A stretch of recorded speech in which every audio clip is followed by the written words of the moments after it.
தேவனின் இருதயத்திற்கு பிரியமானவனாய் காணப்பட்ட தாவீது, தேவன் உள்ளான பகுதிகளில் உண்மையை காண விரும்புகிறார் என்று சங்கீதம் 51:6 சொல்லுகிறார். உள்ளான பகுதிகள் எவை? அவை நம் ஆவி, இருதயம், மனம், தேர்ந்தெடுப்புகள் மற்றும் உணர்வுகளை குறிக்கிறது. தாவீது அதே வசனத்தின் பின்பகுதியில் தேவனிடம் தன் இருதயத்திற்கு ஞானத்தை கற்றுத்தர ஜெபிக்கிறார்.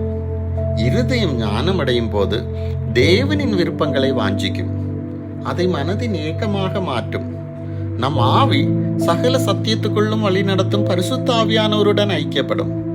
நம் உணர்வுகள் பரிசுத்த ஆவிக்கு கீழடங்கும். நம் தேர்ந்தெடுப்புகள் சுயசித்தத்தை சாராமல் தேவ சித்தத்தை சாரும்.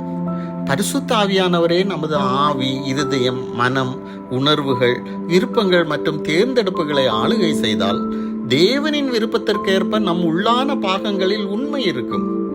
இயேசு உள்ளதை உள்ளதென்றும் இல்லாததை இல்லாததென்றும் சொல்லுங்கள் என்று மத்தேயு 5:37 கூறுகிறார். உங்களில் ஒருவன் தன் ஆவை அடக்காமல் தன் இருதயத்தை வஞ்சித்து தன்னை தேவ பக்தி உள்ளவன் என்று எண்ணினால் அவனுடைய தேவ பக்தி வீணாயிருக்கும் என்று யாக்கோபு 1:26 கூறுகிறது. பேச்சினாலும் வார்த்தைகளினாலும் அல்ல, கிரியைகளினால் அன்பு கூற வேண்டும் என்று 1 யோவான் 3:18 பார்க்கிறோம்.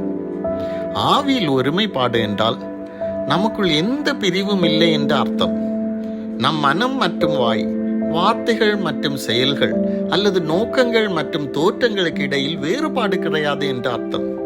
எனவே நாம் என்ன நினைக்கிறோம், என்ன சொல்லுகிறோம், என்ன செய்கிறோம் என்பது நம்மில் வாசம் செய்கிற பரிசுத்த ஆவியானவருடன் சரியான இணக்கத்தில் இருக்க வேண்டும். இவற்றிற்குள் பிணக்கம் இருக்கக்கூடாது. பரிசுத்த ஆவியுடன் ஐக்கியப்படுவது ஒரு முறை மட்டுமே நிகழும் நிகழ்வு அல்ல, மாறாக தினசரி நிகழும் நிகழ்வு. இது ஒரு நிலையான சரணடைதலால் வருகிறது. நமது ஆவி அவருடைய ஆவியோடு இணையும் போது அவர் பேசுவதை பேசவும், அவர் நேசிப்பதை நேசிக்கவும், அவர் வெறுப்பதை வெறுக்கவும் தொடங்குகிறோம். நாம் வாழ்வதில்லை, கிறிஸ்து நம் மூலம் வாழ்கிறார்.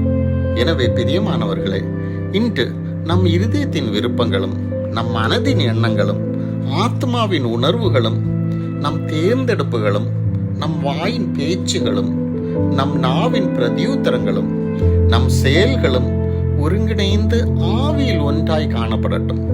பரிசுத்த ஆவியின் நடத்துதலையே வாஞ்சித்து அவருக்கே வாழ்க்கையை அர்ப்பணிப்போம். ஆமென்.